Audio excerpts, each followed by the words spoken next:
Welcome to Comfort Time with Aunty Yunike, where we share testimony stories. Today we have our mother, Aunty Yunike, whom we know is a practicing lawyer, to help us with the topic of child support. Aunty Yunike, welcome to Comfort Time. Thank you very much for having me once again. It's always a pleasure to be here. Thank you so much. We are always grateful that you always make time to keep our public informed on issues that are very important to us. So today, our topic, like I said, is child support. Why child support? Aunty Yunike, can you help us? Okay, in my line of work, I meet a lot of people that keep fighting about who should really be giving money for the child or whatever. But really, child support is something that will help that child grow. Okay, and usually it is that nurturing. You see, even birds, the husband comes with twigs, the wife comes with crumbs of bread and things like that. So you are all contributing to ensuring that the child gets to a certain stage in life where they don't need your support. So in Zambia, most times there is this misconception that it's only the mother, the wife who should be looking after the child, or the other way around, that is only the father. So when people start fighting, for example, there's a quarrel and they want to divorce, the first thing that they start fighting about is, I'm going to keep the children. And the other one will say, I'm going to keep the children. In Zambia, the law is such that up to about age 7, that child needs the tender, loving care of a mother. Unless otherwise proved. Because some mothers also, they are drug addicts, they drink a lot and so on. So then it can be proved that in court, or even just by sitting. Why must the law pronounce on everything? That's just two people can sit down and discuss. So you can sit down and say, okay, up to age 9, look after them. After that, they can come to me. And then it's something that you can just sit down and say, okay, get them every week. I'll get them over the weekend. But I find that most of the cases that come to me, the men especially, are not happy that the woman will release the children weekend. Because then their minds are already thinking, what does she want to do over the weekend? But it's just something practical. During the week, the children go to school. And usually, who is the best person that knows what their needs are? Who is going to pack their lunch boxes? And even in your own home, you'd have known that you have very little to do with packing their lunch boxes and so on and so forth. So it's this thing that always comes in between. And then when the children maybe both parents die, there's also that fight between the grandmothers on A side and grandmothers on B side. But all these things, for me, you sit down and you discuss who is best placed to look after these children. Are the children near the school? Are the children in Zambia? Is their culture going to be catered for? The church? And some people even fight over church. And you just end up confusing the children. And if we are talking about who loves them more, we all love them. Both man and woman love their children equally. There's no man that has wished that the children should die of hunger, or any woman who has wished that the children should die of hunger. Also, when we come to the gist of it, I see some men saying, no, if I give her money for the children, she will use that money to support, for example, her other children. Some women come with other children. So if you divorce with these new children, the husband will say, no, the other two are not mine. So what is wrong with you? Children need your care. Children are children. Then the other thing is they will measure. This case, it was very interesting. A man actually wanted to measure and give the exact thing that he thought the child would eat. So he would bring 4 ounces of butter, half a kilo of sugar, a pamela of midi meal. and soap, even soap, up to the soap and so on. And guy, just give the woman 50 kwacha or 100 kwacha. Let her go and plan. If this involves the other children eating some of your Pamela, that's fine. Because at the end of the day, she still has to look for food for the whole family. Yes. So it is also another story where at the end of the day, some men will refuse to look after the child, or the women also, it is our fault. We are too proud to accept that support.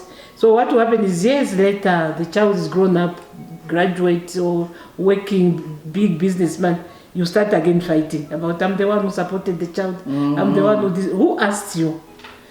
A child is your responsibility, both of you. In the absence of the family or the mother and the father, that's why we have social welfare. You can go to social welfare and see that you can get some assistance. That is why even at the churches itself, they've got food for orphans and so on and so forth. So, madam, it is not your full responsibility. You can always ask for assistance and don't be ashamed of that. And sometimes you ask for assistance and you don't get it.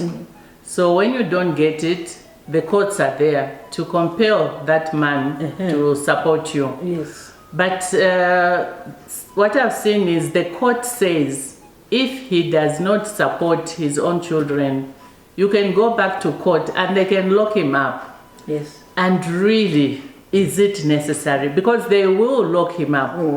Do you want the father of your children to be in court? In jail? Is it necessary?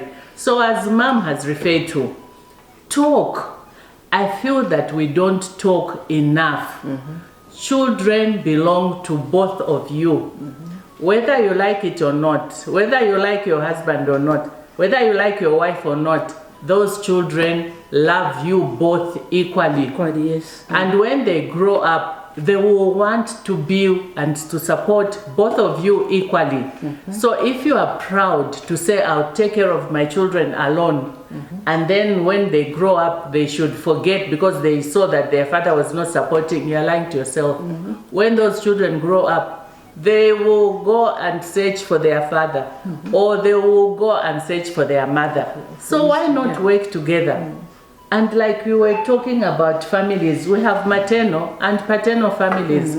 Should you have any tragedies and those children are left without a mother, without a father, even us as grandparents, we should be able to sit and talk, But we don't talk enough. We're always scared of tough conversations. And also what I've seen, I know a case where the mother, when she was dying, she left a lot of money. She was a single mother. She said, whoever takes my child is the one who will take the money. So now people were fighting because they wanted the money. They didn't even have that child's interest at heart. It was just the money. So after fighting, the strongest to talk got the money and got the child. Would you believe that as soon as the money was finished, that child started being abused? So please, let's not focus on material things. Let's look at the well-being of ourselves and of people around us, of our children. Indeed, yes. Especially one thing that I saw once is the children grew up, but they had no contact with their parents, parents or family, and their father had since died. The minute they had money, they started looking. And they went all the way to Rundazi, found their other relatives, other paternal relatives, and started supporting them more. So you see, to hate you more, if you try to separate the children from their destiny. It's better you just work together, slowly look after the children, give them the support, like I said, give them support so that they are properly nurtured and they grow into responsible citizens. Human beings, yes, because it's natural to want to know your roots. So even if you fight them and hide them, they will come out and go and look. So it's very important to just be at peace and accept that this is where we are. And I don't know why. What I've noticed is that the men would rather support children of another woman and leave out their own children. Yes. For me, it doesn't make sense that someone can think like that. Yeah. You know? Yeah, I mean, these things happen, and I think that's why sometimes the women feel, let him go to hell, you know? Because a man will go, he marries another woman with about 4 children. He doesn't even have a child with that other woman, but he's failing to take a bag of milk where he left his other 4 children. But he's supporting those other completely. So it doesn't make sense to me. And if you are doubting the paternity, these days we have the DNA test. DNA clinic. I think it's a clinic. It's done by the police. Yeah, you can go there and have your children checked so that you stop thinking that maybe they are not mine. Yes. Yeah. So these things we should start talking about them and ensure that and please women, ensure that when the man does not support your children, go and talk to him, like she said. But if you can't talk, let me tell you that the Children's Code gives you power to take him to court for an order to start paying. Even the Defense Act itself, you know, even these people in uniform, they are controlled. In the Defense Act, if a man is not looking after the children, you go and report him. He will be disciplined there. So don't sit there and say, hey, I'm a soldier, I'm a soldier, but I'm disciplined. Over not taking their responsibilities seriously. So do not be afraid, go to the nearest lawyer, victim support unit, go to court and make them face up to their responsibilities. We want all Zambians to be educated enough. We want all Zambians to be able to look after themselves enough. Not that, no, I didn't go to school because my father stopped supporting us. Go and support your children. Children demand for support from your parents. And now that you talk about the DNAs that can be done, we did a video where we were talking about the DNA clinic, which is now available. We talked about it when it was just established. You know, people with, you know, if you remember, there was an outcry by both the men and the women, but mostly from the women. And they were saying, you are now going to break up people's homes. That DNA clinic should be abolished, it shouldn't be there, it's just going to bring confusion in families. And you know, we couldn't understand, what do you mean that it will bring confusion? No, let families be the way they are. But it's not fair, because if you know that your child is from another man, and you are making that man look after the child, that is just a recipe for disaster. Because, you know, you never know what happens. I've seen instances where the child gets sick and they need blood for that child. Then they take the father is very eager to save his child. And he goes there and he's told, so sorry, you can't give this child your blood. This is not your child. Imagine knowing that that's not your child at that level. It's a recipe for disaster, a recipe for GBV. Because that man can kill himself, he can kill you, he can kill the child, anything can happen. So let's live honestly, you know? Because, and then when you say DNAs should not be done, how many people are in jail? Some of them never committed those crimes. But they are suffering in jail because that time we had to take DNAs in South Africa, or it was very expensive. But now we can actually save more than just people in families. We can save even people in jail, and even like sometimes they pick a body, they're supposed to dispose of it. You don't know if it's really your family. You suspect it could be, but it's not. The DNA will help you to bury the right body. So I think we shouldn't look at it as something that has come to bring confusion. DNA, no. Only if you know you've done the wrong thing. I tell you, and if you've done the wrong thing, own up. You know, it said the truth will set you free. Just speak the truth. In any case, I think about DNA and maybe women having children that don't belong to their husbands and so. These are things I think even as children, at my age we used to hear about.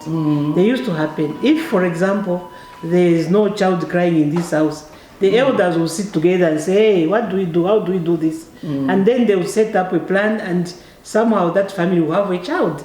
They all knew, except even the husband knew, except the other people. They need not to know, because the outsiders, because the family is secret. Because the child would look like, maybe they take the young brother or a cousin. So it is a family secret. But now, you find these girls also, they just blabbering, so whatever. That is nonsense. Because those things were done to save a family. To cement the family. And to cement the family. So if even the father knows what is going on, if there is a crisis like you need blood, there's nothing like, oh, I'm going to donate. You know very well, you know. But the family is cemented.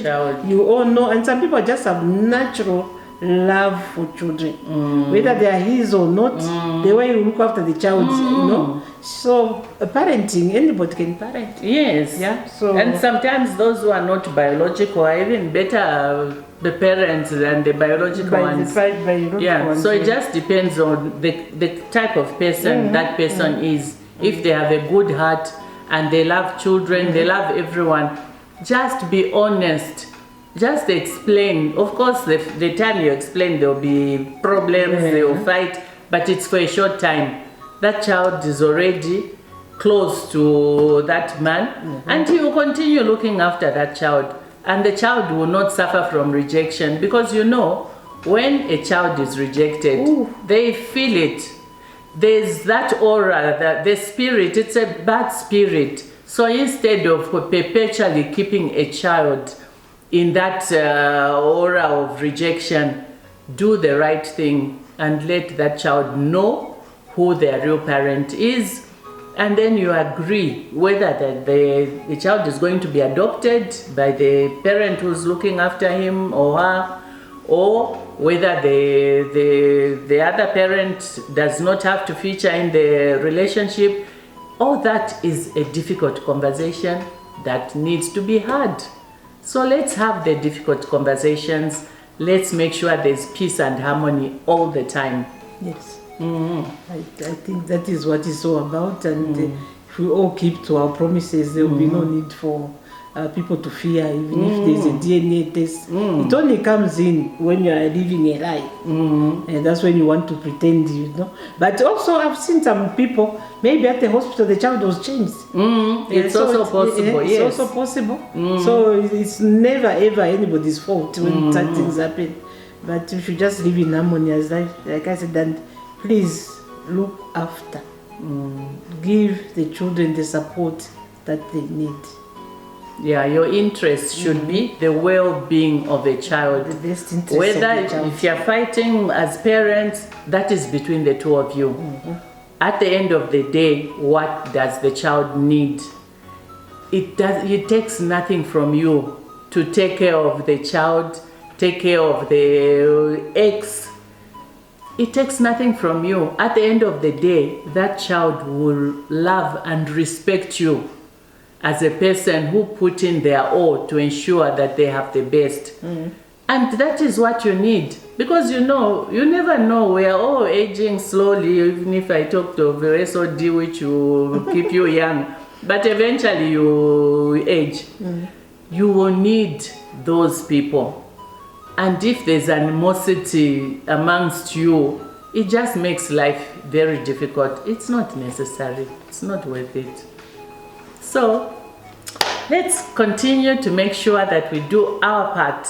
Man, do your part. Woman, do your part. You can sit and talk. And that's, you know, because you've broken up. There's nothing you can do. You can't get back together. And you have these children. Why not be friends and say, how can we meet each other halfway? Talk. Ensure that even the other partners that you are involved with also are part of the conversation. Yes, and part of the family, so that no one feels threatened by anybody. And then there's harmony. So thank you very much, Anyankata. Thank you. At least we can depend on your legal mind to ensure. Yes, I just hope that you are Yes, I wish you they have heard. Thank you. Please, your interest should be the children and not you. You have broken up, it's over. Let it be. But focus on what is supposed to be your duty. What is your duty? Not even supposed to be your duty. Focus on your duty towards the children, towards the child. So thank you very much, Anyankata, for coming. We really appreciate your input. We'll send it out. I'm sure it's going to help many, many people. Thank you. So thank you so much, Anyankata, for all that you have shared. Child support is something that we must all invest in. Whether we are apart, whether we are together, that is something that we always have to look at, the well-being of the child. That is very key. So thank you very much for watching. For those who have not subscribed, we're asking you to do so. And always remember to share our videos widely so that many people get to know the stories. And always remember to give us a thumbs up. This helps YouTube to also circulate the videos so that even those that we have not shared with get access to the videos. So Comfort Time continues. Blessings. See you in the next video.